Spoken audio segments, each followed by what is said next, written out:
Hello my dear student, आज हम discuss करेंगे chemical property of alkaline earth metal. ठीक है, पिछले लेक्चर में हमने फिजिकल प्रॉपर्टी देखा, आज हम देखेंगे केमिकल प्रॉपर्टीज़ के बारे में। तो आइए डिस्कस करते हैं। अगर हम बात करें रिएक्टिविटी का, तो एल्कलाइन अर्थ मेटल जो होते हैं वो क्या होते हैं बेटा, लिस रिएक्टिव होते हैं। किससे? एल्कली मेटल से। अगर हम रिएक्टिविटी के रिस्पेक्ट में बात करें तो एल्कलाइन अर्थ मेटल जो होते हैं वो लेस रिएक्टिव होंगे। किससे? एल्कली मेटल से। ऐसा क्यों होगा? बिकॉज आयोनाइजेशन पोटेंशियल क्या है, इनका ज़्यादा है। तो जब तक कि आयोनाइज नहीं होंगे, ठीक है, गैसियस फॉर्म में जाएंगे नहीं, रिएक्शन तो होगा नहीं। तो that is why alkaline earth metal is less reactive than alkali metal. First point. Second point क्या तुम देख सकते हो, देखो दिमाग में तुम इमेज बनाओ, ठीक है, एल्कलाइन अर्थ मेटल की आयोनाइजेशन पोटेंशियल जब तक एल्कली मेटल जो है वो मेटेलिक फॉर्म में है, वो आयोनाइज फॉर्म में नहीं जाएगा, यानी केटायनिक फॉर्म में नहीं जाएगा, तो रिएक्शन नहीं होगा। तो इसका सेकेंड जो फर्स्ट आयोनाइजेशन एनर्जी होता है वो क्या होता है, ज़्यादा होता है as compare to alkali metal. तो that is why it is less reactive. जब ये आयोनाइज जल्दी नहीं होगा तो रिएक्टिविटी कम हो जाएगी। फर्स्ट पॉइंट, यानी हम एक लाइन में बोले तो alkaline earth metal is less reactive than alkali metal. First point. Second point की बात करोगे तो ग्रुप में अगर ऊपर से नीचे जा रहे हो, डाउन द ग्रुप जा रहे हो, तो साइज इंक्रीज कर रहा है। जब साइज इंक्रीज करेगा तो आयोनाइजेशन एनर्जी डिक्रीज करेगी, वो जल्दी आयोनाइज होंगे, रिएक्टिविटी इंक्रीज कर जाएगी। तो आप दूसरा क्या देख सकते हो, on moving down the group reactivity of alkaline earth metal increases. ठीक है, तो फर्स्ट पॉइंट क्या हो जाएगा यहाँ पे बेटा, अगर हम बात करें रिएक्टिविटी के रिस्पेक्ट में तो लिखोगे alkaline earth metal is less reactive than alkali metal,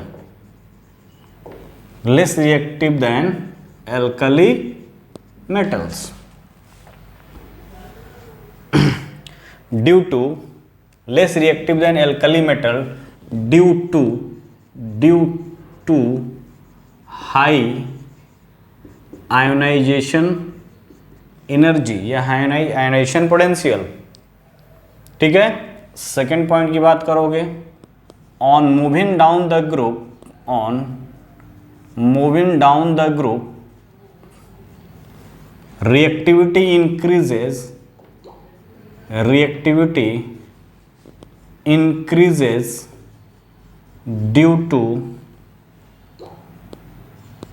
due to decrease in ionization energy या ionization potential। नीचे जाओगे रिएक्टिविटी इंक्रीज करेगा। तो हम सबसे पहला देखेंगे reactivity towards air, reactivity towards air के प्रति इनकी क्या रिएक्टिविटी होगा। ठीक है, तो यदि हम बात करें तो लिख सकते हो यहाँ पे beryllium and magnesium are inert towards oxygen या एयर। ठीक है, inerts towards oxygen due to formation of oxide film, due to formation of oxide film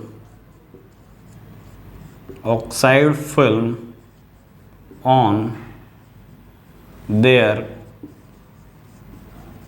surface. However, powder beryllium burn in air,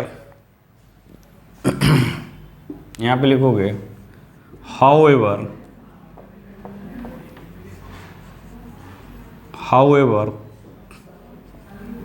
powdered beryllium burnt in air to form beryllium oxide, to form to give लिख दो, to give beryllium oxide BeO। ठीक है बेटा। तो यदि बात करोगे तो ये क्या है, मेटल है, ऑक्सीजन है, तो ये 2MO बनाएगा, 2 यहाँ पे। ठीक है। अब M क्या हो सकता है यहाँ पे, बेरिलियम, मैग्नीशियम, कैल्शियम, स्ट्रोंशियम। ठीक है बेटा, बेरिलियम, मैग्नीशियम, कैल्शियम, स्ट्रोंशियम। लेकिन यही अगर मेटल सुपर ऑक्साइड बनाएगा, यहाँ पे क्या होगा, बेरियम, मेटल में क्या होगा, बेरियम एंड रेडियम। तो ये नॉर्मल ऑक्साइड बना रहा है, ये क्या हो रहा है, नॉर्मल ऑक्साइड, और ये क्या है, पेरोक्साइड। ठीक है बेटा। ये हुआ। एक नोट में लिखोगे, यही एयर में क्या है बेटा, नाइट्रोजन भी है। एयर में क्या है, नाइट्रोजन भी है। तो इस एयर के नाइट्रोजन से बेरिलियम जो होता है, ठीक है, इस नाइट्रोजन से, एयर के जो नाइट्रोजन है उससे कंबाइन करके Be3N2 बनाएगा, बेरिलियम नाइट्राइड। ठीक है। उसी तरह मैग्नीशियम जो है वो भी कंबाइन करेगा, तो Mg3N2। ठीक है बेटा। तो ये नोट कर लेना कि ये बेरिलियम और मैग्नीशियम ही कंबाइन करते हैं, बाकी वाले नहीं करते हैं। ठीक है। तो ये था क्या, रिएक्शन टुवर्ड्स एयर। नेक्स्ट हम देखेंगे reaction with water. Second reaction की बात करोगे,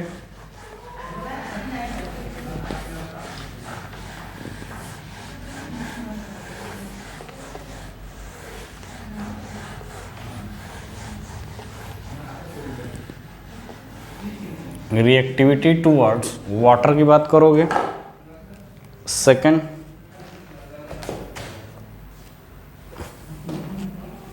रिएक्टिविटी टुवर्ड्स वाटर H2O से,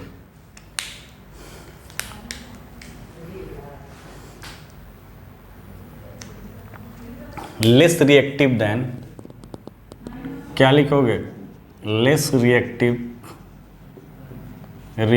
then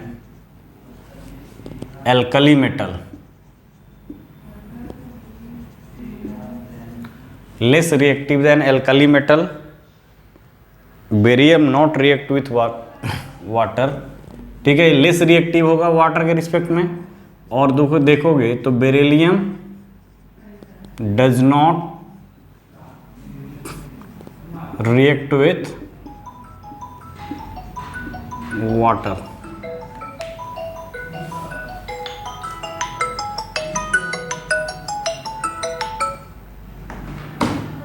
beryllium does not react with water. अगर हम बात करोगे अदर मेटल की, तो मैग्नीशियम जो है वाटर से रिएक्ट करता है, तो मैग्नीशियम हाइड्रोक्साइड बनाता है और H2 गैस रिवॉल्व होती है, ये रिएक्ट करेगा magnesium hydroxide plus H2 gas revolve होगा। ठीक है। और ये क्या है, स्टीम, हॉट वाटर से रिएक्ट करता है। ठीक है। उसी तरह अगर बात करोगे कैल्शियम जो है वो वाटर से रिएक्ट करेगा। ठीक है। तो कैल्शियम हाइड्रोक्साइड बनाएगा प्लस H2 गैस। ठीक है। इस कैल्शियम हाइड्रोक्साइड को ठीक है,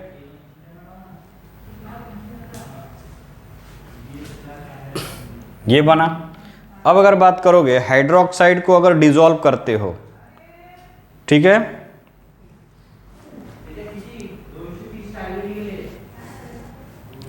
when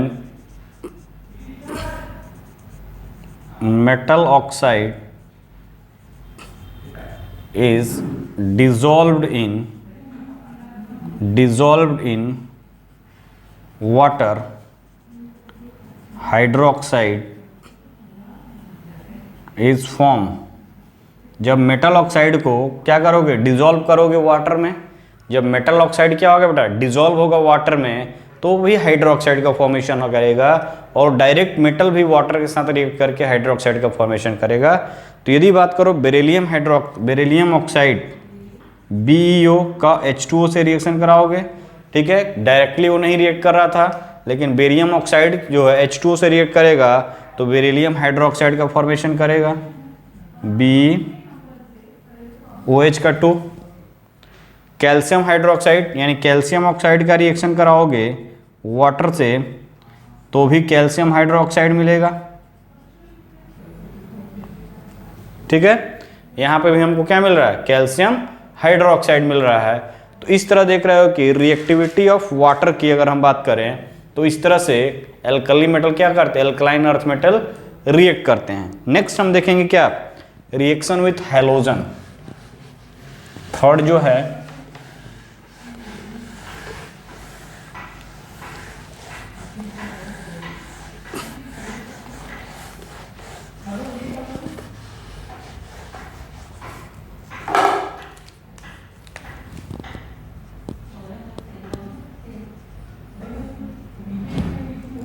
रिएक्शन विथ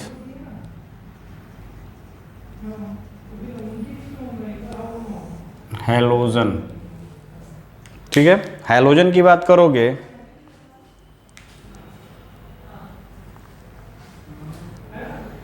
तो यहां पे लिखोगे all alkaline earth metal combined with halogen at elevated temperature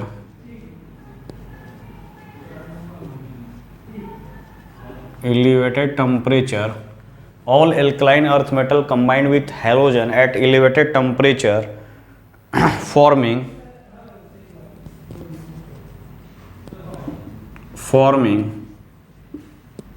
their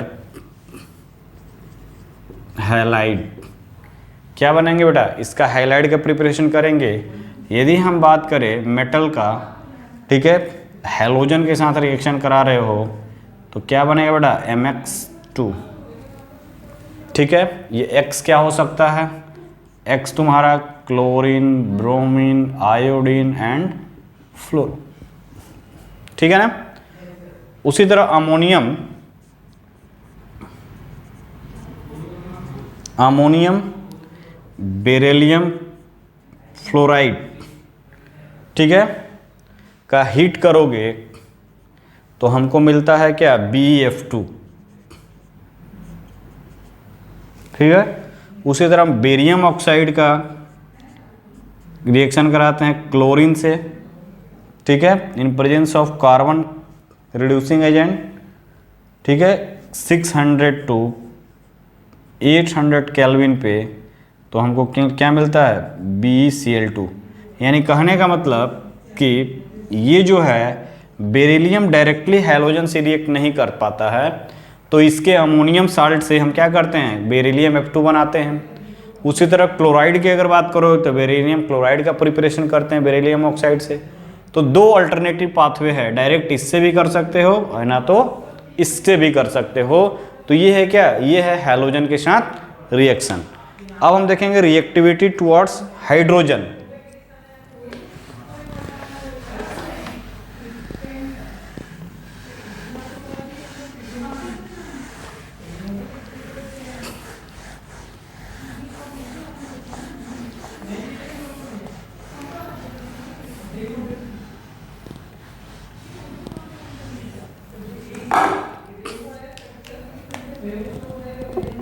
चौथा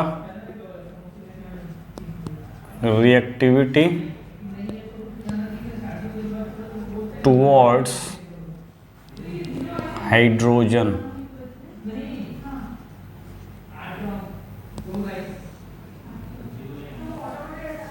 ठीक है।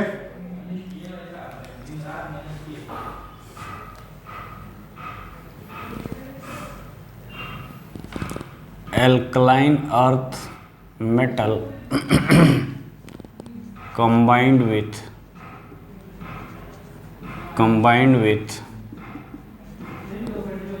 hydrogen at high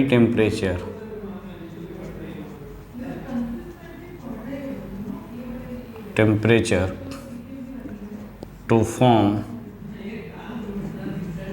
metal hydride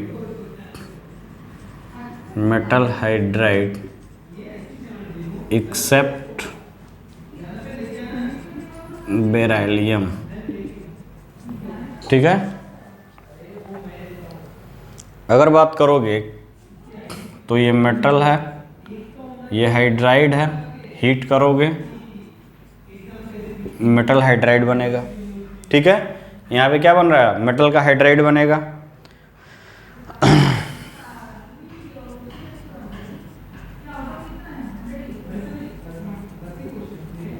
metal hydride, ठीक है।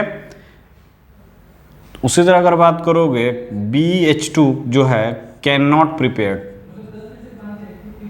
कांट प्रिपेयर्ड डायरेक्टली, ठीक है। हम इसको डायरेक्टली नहीं prepared, B2H2 can not prepare directly hydride से रिएक्शन करके H2 से। इसके लिए हम क्या करते हैं, तो बेरियम क्लोराइड का रिएक्शन कराते हैं, किससे, लिथियम एल्यूमिनियम हाइड्राइड से, रिड्यूसिंग एजेंट से, तब बनता है BH2 लिथियम क्लोराइड, ये बनेगा 2BH2 lithium chloride and AlCl3, ठीक है। तो ये है बेटा, हम डायरेक्ट यूज नहीं करते हैं। BH2 can not be directly prepared by the H2 reaction with H2, ठीक है। तो हम इसको अल्टरनेटिव पाथवे से बेरियम क्लोराइड का लिथियम एल्यूमिनियम हाइड्रोक्साइड से, ठीक है। अब अगर हम बात करें तो बेरियम हाइड्रोक्साइड, इसको हटाएं,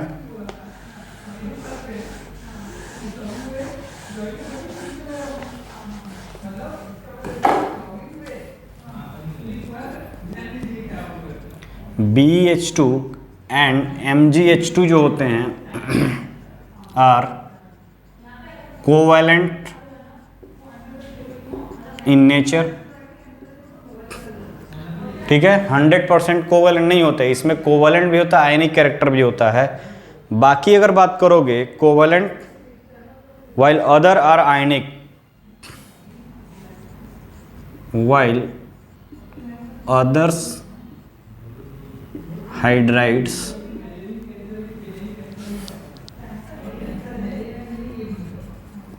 are ionic, ठीक है। अगर बात करोगे तो कैल्शियम हाइड्राइड कि इसको बोलते हैं हाइड्रोलिथ, ठीक है। अगर बात करोगे तो BH2 जो होता है वो पॉलीमेरिक नेचर होता है। BH2 की अगर बात करोगे तो ये होता है पॉलीमेरिक नेचर, इंपॉर्टेंट है बेटा, इंपॉर्टेंट है, क्या है ये, इंपॉर्टेंट पॉइंट है, ये इंपॉर्टेंट पॉइंट है, ठीक है। पॉलीमेरिक नेचर शो करता है BH2 polymeric nature, solid state में होगा, पॉलीमेरिक नेचर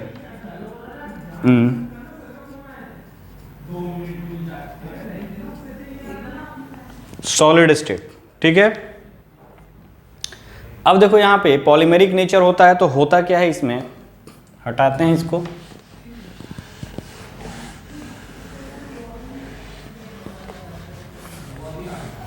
स्ट्रक्चर की अगर बात करोगे तो ये स्ट्रक्चर होता है, तो इसको BeH2 इसको N की तरह लिख सकते हो, तो ये B हो गया, ठीक है, ये H हो गया, ये H हो गया, ये B, ये B, H,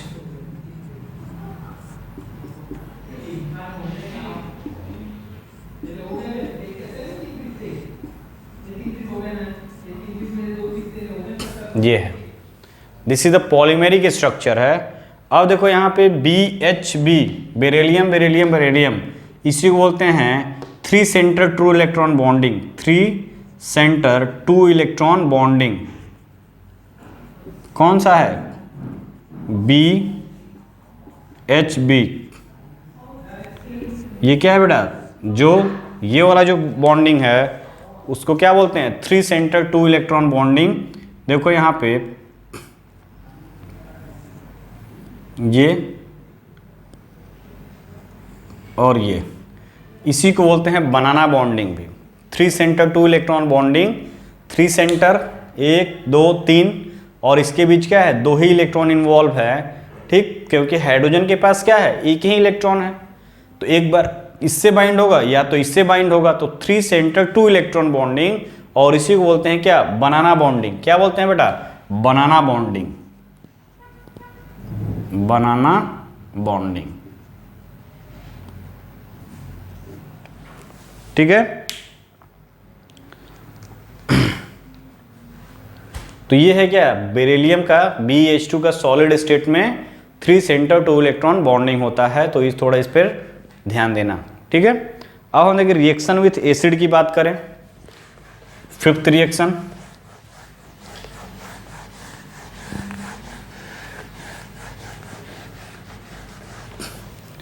reaction towards acid.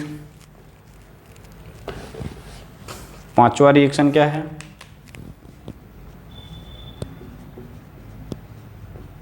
Reaction towards acid.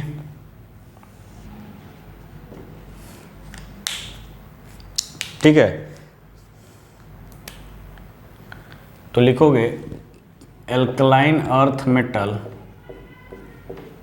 Radially react with acid to liberate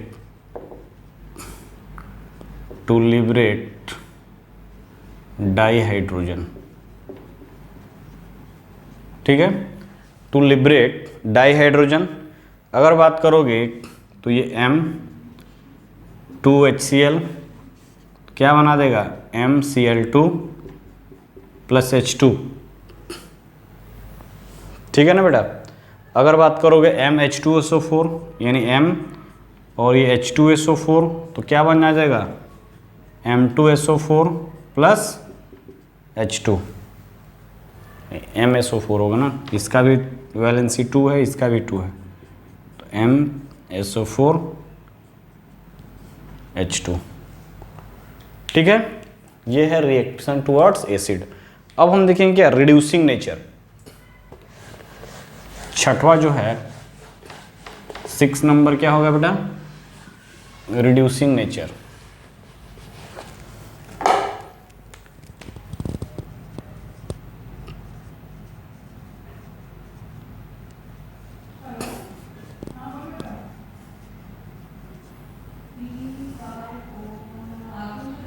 reducing nature की अगर बात करोगे तो एल्कली मेटल और एल्कलाइन अर्थ मेटल दोनों ही रिड्यूसिंग नेचर शो करते हैं। रिड्यूसिंग नेचर का मतलब क्या होता है बेटा? खुद को ऑक्सीडाइज होना और दूसरे को रिड्यूस करना। ठीक है, तो यदि रिड्यूसिंग प्रॉपर्टी की बात करोगे इसमें देखोगे तो एल्कलाइन अर्थ मेटल जो होते हैं एल्कली मेटल की तरह क्या होते हैं? तो लिख सकते हो रिड्यूसिंग नेचर के अगर रिस्पेक्ट में देखे हो तो M ये क्या होगा? अगर ये ऑक्सीडाइज हो रहा है और 2 इलेक्ट्रॉन दे रहा है, ठीक है, तो रिड्यूसिंग नेचर यानी खुद को ऑक्सीडाइज होना और सामने वाले को रिड्यूस करना, तो उसको बोलते हैं रिड्यूसिंग एजेंट। तो ऑक्सीडाइज होना यानी इसका अगर आयनाइजेशन पोटेंशियल क्या है? अगर हम बात करें reducing nature of alkali metal और एल्कलाइन अर्थ मेटल की, ठीक है, तो एल्कलाइन और एल्कली अर्थ मेटल की बात करोगे तो देखो आयनाइजेशन पोटेंशियल के रिस्पेक्ट में अगर देखोगे, ठीक है, तो आयनाइजेशन पोटेंशियल के अगर सिंगल टर्म को अगर डिफाइन करो तो आयनाइजेशन पोटेंशियल क्या है, एल्कलाइन अर्थ मेटल का फर्स्ट आयनाइजेशन पोटेंशियल ज़्यादा है। बट यदि रिस्पेक्ट करोगे, अगर देखोगे तो रिड्यूसिंग नेचर भी क्या होना चाहिए, कम होना चाहिए। और ऑब्वियस सी बात है आयोनाइजेशन पोटेंशियल ज़्यादा तो आयोनाइज कम होगा, ये ऑक्सीडाइज कम होगा, यानी जब ऑक्सीडाइज नहीं होगा तो इलेक्ट्रॉन निकलेगा नहीं और ये सामने वाले को इलेक्ट्रॉन देगा नहीं, किसी को रिड्यूस नहीं कर पाएगा, यानी रिड्यूसिंग नेचर डिक्रीज कर जाएगा। तो ये भी स्ट्रॉन्ग एल्कली मेटल की तरह होते हैं, स्ट्रॉन्ग रिड्यूसिंग एजेंट होता है, बट इसका जो रिड्यूसिंग पावर होता है वो एल्कली मेटल से क्या होता है, कम होता है due to the high ionization energy. तो आप लिख सकते हो like alkali metal, like alkali metal, like alkali metal, alkali metal, alkaline earth metal, alkaline earth metal have high reducing properties, high reducing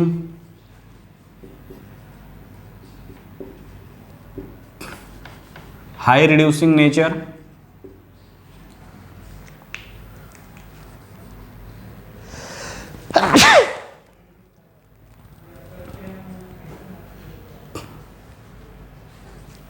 like alkali metal, alkaline earth metal are a strong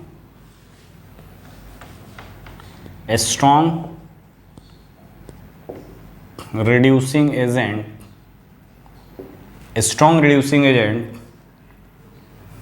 but their reducing power is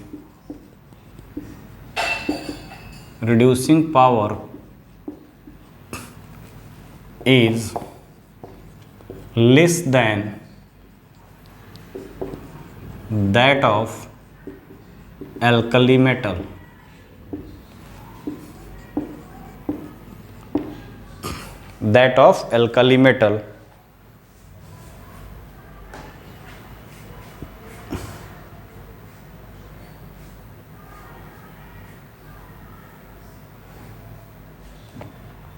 ठीक है, alkali metal तो क्यों होगा ऐसा बेटा, due to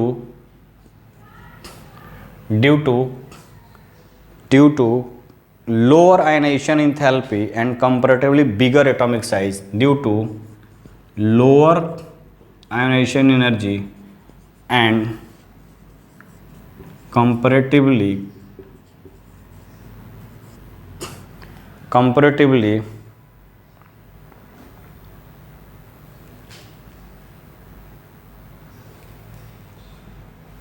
ऐसा क्यों, like alkali metal ionization alkaline earth metal are a strong reducing agent but their reducing power is less than that of alkali metal. ठीक है, इसका जो reducing power होगा वो alkali metal से क्या होगा, कम होगा। ठीक है,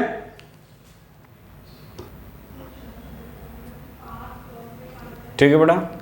अब देखो कह रहा है रिड्यूसिंग कैरेक्टर जो होता है उसके इसमें एक्सप्रेस करते हैं तो standard reduction potential E not value में, जिसका ई नॉट वैल्यू क्या होगा, निगेटिव ज़्यादा होगा, उसका रिड्यूसिंग कैरेक्टर ज़्यादा होता है। जैसे लिथियम के केस में देखा अल्कली मेटल में, उसी तरह कह रहा है बेरिलियम के पास क्या है, लेस निगेटिव वैल्यू है compare to other alkaline earth metal, but इसका रिड्यूसिंग पावर है, क्यों ज़्यादा होता है, due to the hydration energy. मैं बताया था कि रिड्यूसिंग नेचर जो केवल एक आयोनाइजेशन पोटेंशियल से नहीं एक्सप्लेन करते हैं, किससे एक्सप्लेन करते हैं बेटा, एटोमाइजेशन इंथैल्पी से और हाइड्रेशन इंथैल्पी से। तो बेरिलियम का साइज छोटा होने के कारण हाइड्रेशन एनर्जी क्या होगा, ज़्यादा होगा, जो ओवरकम करेगा उसके आयोनाइजेशन पोटेंशियल को। दैट इज वाई बेरिलियम क्या होता है, रिड्यूसिंग प्रॉपर्टी शो करता है। ठीक है, तो ये था रिड्यूसिंग नेचर के बारे में। अब हम देखेंगे सॉल्यूशन इन लिक्विड अमोनिया। ठीक है, solution in liquid ammonia 7th reaction हो जाएगा सॉल्यूशन इन लिक्विड अमोनिया यानी एल्कली मेटल का सॉल्यूशन लिक्विड अमोनिया में क्या नेचर शो करेगा। तो जिस तरह से एल्कली मेटल का था उसी तरह इनका भी है। ठीक है, तो नेक्स्ट जो रिएक्शन होगा 7th नंबर क्या होगा बेटा, solution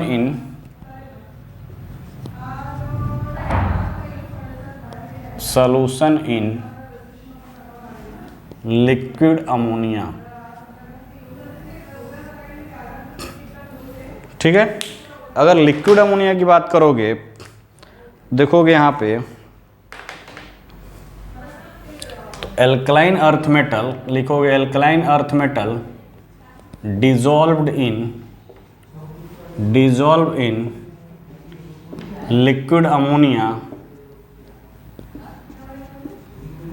to give deep blue color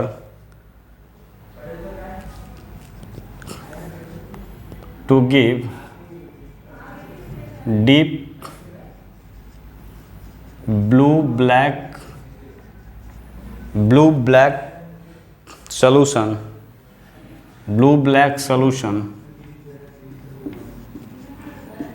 forming ammoniated ion.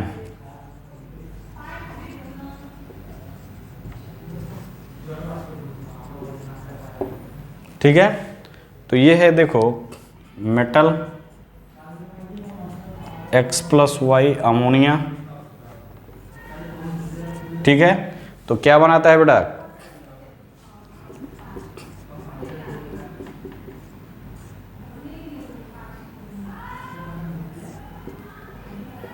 Metal का कॉम्प्लेक्स बनाएगा अमोनिएटेड और अमोनिएटेड इलेक्ट्रॉन।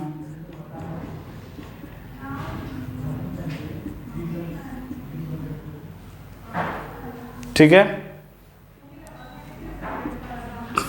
ये बनाएगा अमोनिएटेड एनायन अमोनिएटेड केटायन। तो ये क्या बेटा, अमोनिएटेड इलेक्ट्रॉन लिख दो। ठीक है, और इसी कारण क्या होता है, कलर शो करता है डीप ब्लू कलर और ब्लैक कलर। ठीक है, due to the ammoniated electron या अमोनिएटेड एनायन की बात करोगे। अब हम देखेंगे यूज। ठीक है, ये था केमिकल प्रॉपर्टीज। अब हम देखेंगे इसका यूज क्या है, इस मेटल का यूज क्या है। तो देख लो यूज के बारे में।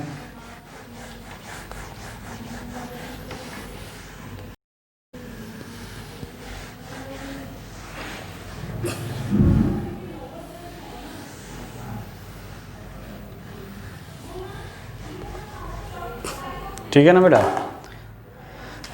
तो यूज देखो, use of beryllium.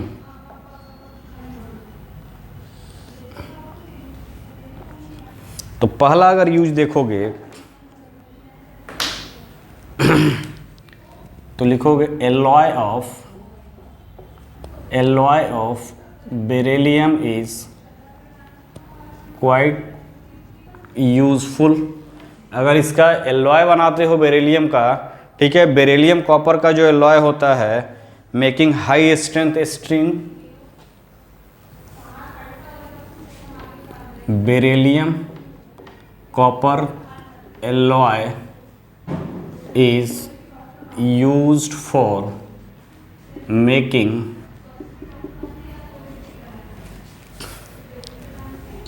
high strength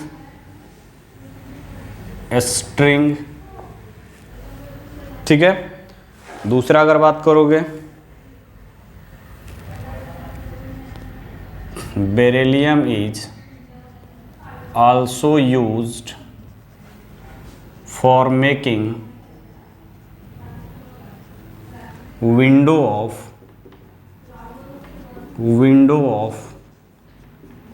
X-ray tube. दूसरा पॉइंट तीसरा point,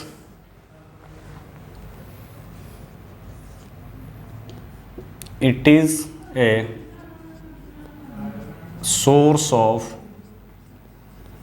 neutron when bombarded with alpha particle. It is a source of neutron when bombarded with alpha particle, यानी अल्फा पार्टिकल हीलियम न्यूक्लियस को बोलते हैं।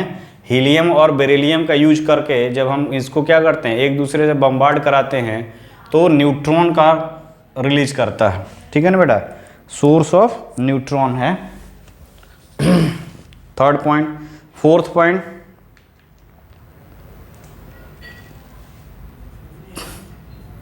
Beryllium compounds are used in making of computer parts.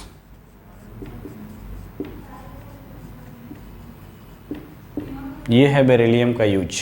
ठीक है ना बेटा, four use है। अब हम देखेंगे use of magnesium.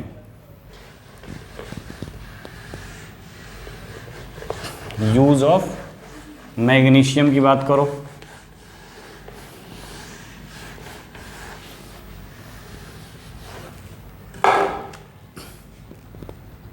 Use of magnesium. ठीक है, यूज ऑफ मैकेनिज्म की बात करोगे तो अभी देखो, magnesium is used in synthesis of Grignard reason,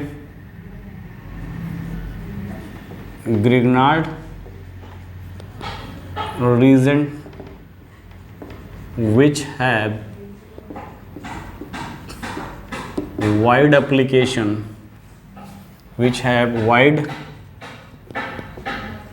application, in organic synthesis। ठीक है, दूसरा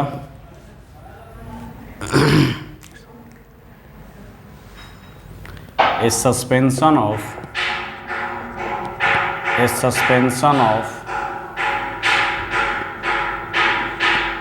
magnesium hydroxide with water, a suspension of magnesium hydroxide with water, magnesium hydroxide in water is called milk of magnesia, is called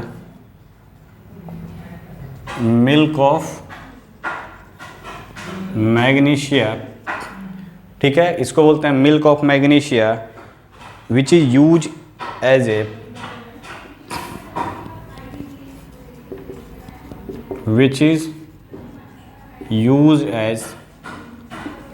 antacid. जो gas बनता है body में तो हम लोग क्या लगते हैं, एंटासिड का यूज करते हैं। रेंटिडीन, एंटीडीन जो भी आता है वो क्या है, वो सब वो एंटासिड ही होता है, मिल्क ऑफ मैग्नीशियम होता है। एंटासिड इन मेडिसिन, एंटासिड इन मेडिसिन। ठीक है, नेक्स्ट देखो यहाँ पे थर्ड बात करो, magnesium carbonate. Magnesium carbonate is a ingredient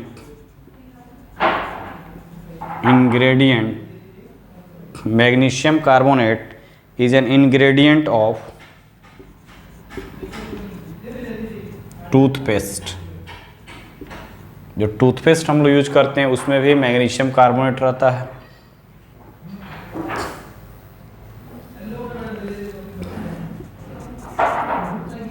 magnesium form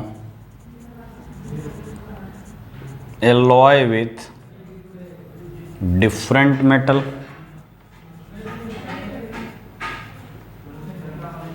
like aluminium,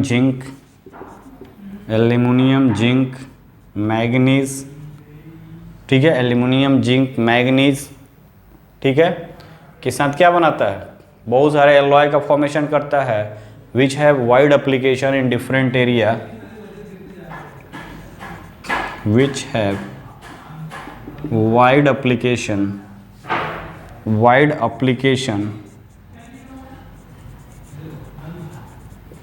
in different area, which have wide application in different area। अगर बात करोगे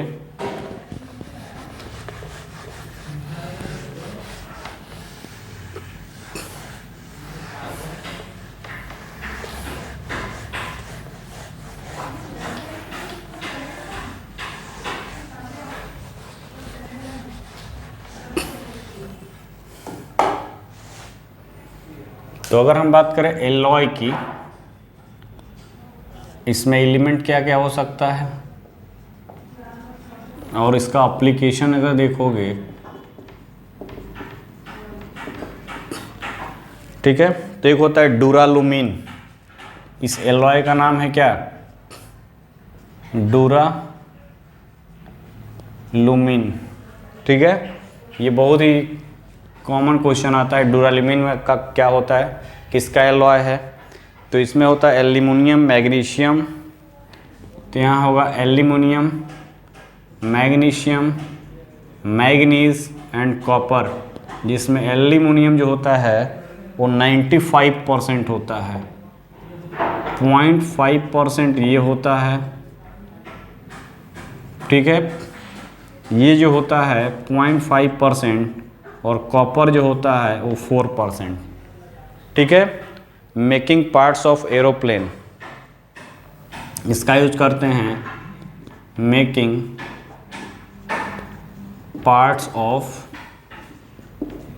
एरोप्लेन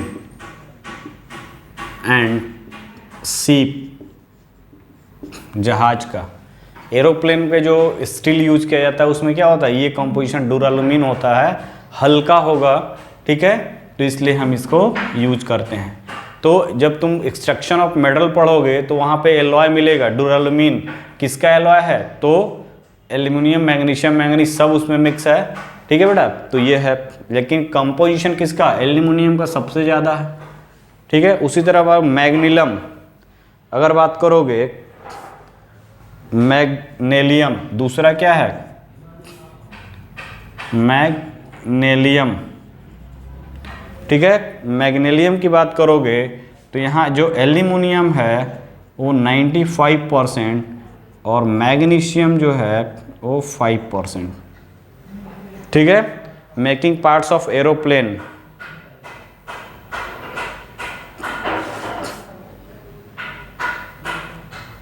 ये भी क्या होता है, मेकिंग पार्ट्स ऑफ एरोप्लेन, ठीक है, तो ये चीज़ है एलॉय का। अब हम देखेंगे यूज ऑफ कैल्शियम, तो कैल्शियम का यूज पता ही है सबको, क्या करता है हमारे बॉडी में, हड्डी को मजबूत करता है, ठीक है, ये तो हमारे बॉडी की बात है। यूज क्या है, use of calcium,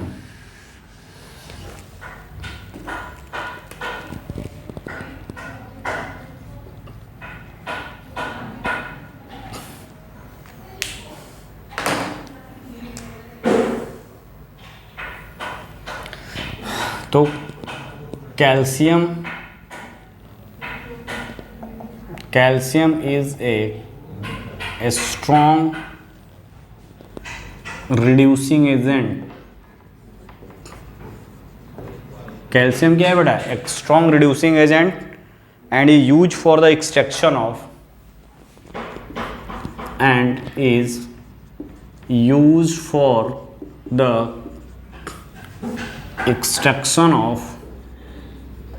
extraction of different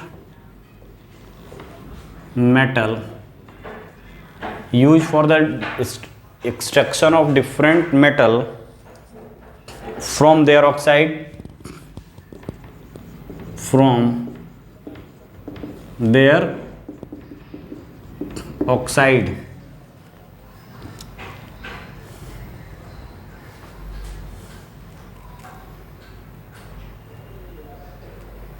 calcium. दूसरा क्या है बेटा?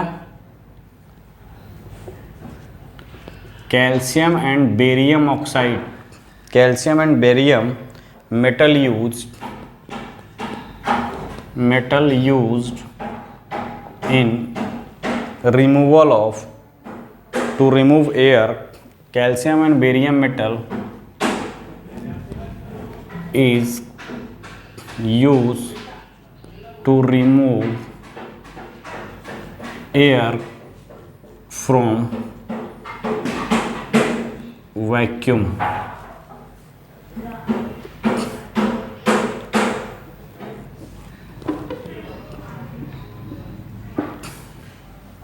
ठीक है, ये है। यूज ऑफ रेडियम की बात करोगे,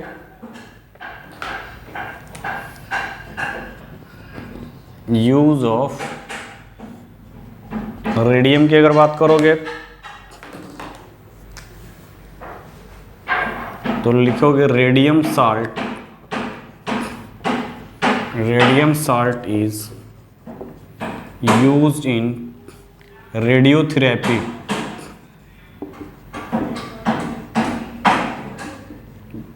radiotherapy in treatment of calcium. जैसे एग्जांपल क्या है, कीमोथेरेपी नहीं करते हैं, इन ट्रीटमेंट ऑफ कैंसर।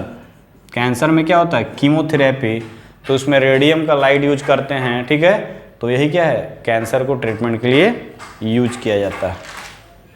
ठीक है बेटा, नेक्स्ट लेक्चर में हम देखेंगे इसका general characteristics of alkaline earth metal के बारे में, उसके ऑक्साइड, हाइड्रोक्साइड, उनका नेचर क्या है, ठीक है, उनकी बेसिसिटी क्या है, उनकी बेसिस बिहेवियर क्या है, इन सब चीज़ों को हम लोग 1 by 1 डिस्कस करेंगे। कहाँ पे, general characteristic of alkaline earth metal में।